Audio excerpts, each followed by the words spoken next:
नारायण सेवा संस्थान उदयपुर ने इंदौर के गुरु अमरदास बैकवेंट हॉल में नारायण लिम्ब एवं कैलिपर्स फिटमेंट शिविर आयोजित किया। ये केवल एक चिकित्सा शिविर नहीं बल्कि असंख्य टूटे सपनों और ठहरी हुई जिंदगी को फिर से गति देने का एक सेवा पर्व था। इस शिविर में 240 से अधिक दिव्यांगजन श्रमिक कृषि मंग पाकर एक बार फिर अपने पैरों पर खड़े ही नहीं हुए बल्कि अपने पैरों पर दौड़ते हुए रस्साकशी सहित कई खेल खेले। जिन पैरों ने वर्षों पहले चलना छोड़ दिया था वे आज फिर से जीवन की राह पर चल पड़े हैं। जिनके चेहरे पर निराशा की लकीरें थी वह अब आत्मविश्वास और प्रसन्नता की उजली मुस्कान खिली।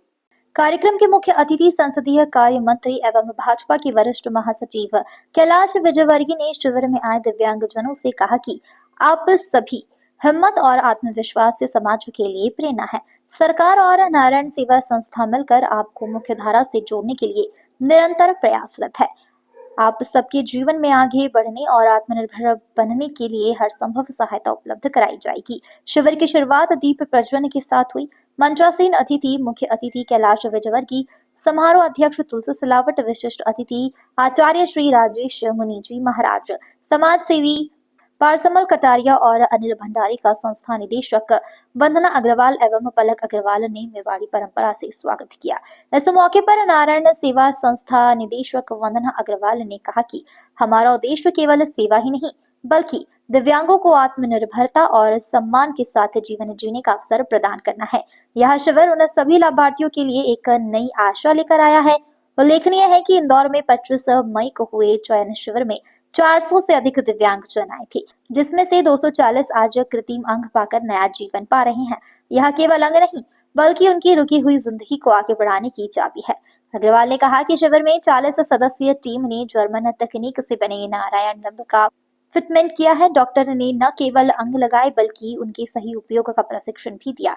समारोह के दौरान लाभान्वित दिव्यांगों की परेड की, तभी सभी की आंखें नम हो गई और हृदय गर्व से भर गया। शिविर में संस्था की ओर से दिव्यांगों और उनके परिजनों के लिए सुबह से शाम तक निःशुल्क अल्पाहार और भोजन वितरित किया गया। कई दिव्यांगों ने विजिट के दौरान अतिथियों को अपने भावी सपनों से रूबरू कराया। शिविर समारोह के अंत में आभार व्यक्त हरिप्रसाद लड्डा ने किया, जबकि कार्यक्रम का संचालन जितेंद्र शर्मा ने किया। जी हाँ, ये नारायण सेवा संस्थान द्वारा इस तरह के कैंप प्रत्येक सैटरडे संडे को अलग अलग राज्यों की अलग अलग सिटीज़ में लगाते हैं। जब हमें एक साल पहले जब हम लोग आए थे तो पता चला कि यहाँ 1500 पेशेंट्स ऑलमोस्ट हमें मिले थे। तो हमें लगा क्यों ना एक कैंप और लगाया जाए, अगर इतने पेशेंट्स हैं जो नहीं लगवा पाए उनको अब अपॉर्चुनिटी रहे। तो नारायण सेवा ने 3 महीने पहले यहाँ एक मेजरमेंट कैंप लगाया, जिनमें जिन लोगों ने अपने पाँव खो दिए या हाथ खो दिए उनके लिए मेजरमेंट कैंप था। 3 महीने बाद जब हम लोग रेडी कर चुके थे आर्टिफिशियल लिम्स को, तो आज 234 लोगों को आर्टिफिशियल लिम्स डिस्ट्रीब्यूट होंगे और उनके आज सभी हाथ पांव को लगाकर फिजियोथेरेपी करवाकर उन भामाशाह दानदाताओं का सम्मान करेंगे जिन्होंने इस कार्य को सफल बनाने के लिए आर्थिक रूप से सहयोग दिया, तन और मन धन तीनों से उनका सहयोग हमें प्राप्त हुआ। ये जो आप कैलिपर्स देते हैं, निःशुल्क देते हैं, जी हाँ, कास्टिंग इसकी लगभग बैठती है आप लोगों के लिए? सब ये पूर्णतः निःशुल्क होता है नारायण सेवा संस्थान की ओर से। इसकी कॉस्ट अलग अलग होती है, किसी की 30,000 भी होती है, किसी के 20,000 भी होते हैं, किसी के 50,000 भी होते हैं। वो डिपेंड करता है उसका आर्टिफिशियल लिम्ब कहाँ से बन रहा है, घुटने के नीचे है, घुटने के ऊपर है, एल्बो के ऊपर है, तो बहुत अलग अलग तरह से होता है। तो कॉस्ट अलग अलग होती है, लेकिन पेशेंट से एक भी रुपया नहीं लिया जाता है। दिव्यांगों के जीवन में किस तरह से एक नई ऊर्जा का संचार होता है, इसको लगने के बाद में क्या कहना है? साहब, इससे एक बहुत बड़ी ऊर्जा का संचार इस तरीके से जो अपना हौसला खो चुके हैं, जिसे लगता है कि मैं सब उम्मीदें खो चुका है कि मैं नहीं चल पाऊंगा।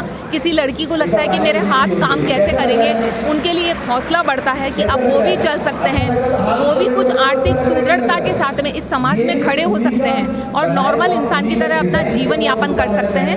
तो वो बहुत खुश होते हैं। आज एक लड़की से मैं मिली थी जो 4 साल पहले कैंसर हो चुका था, वो अपना पाँव खो चुकी है। बोलती है 4 साल से मैं बाहर नहीं गई, लोगों से मिलना जुलना मैंने बंद कर दिया।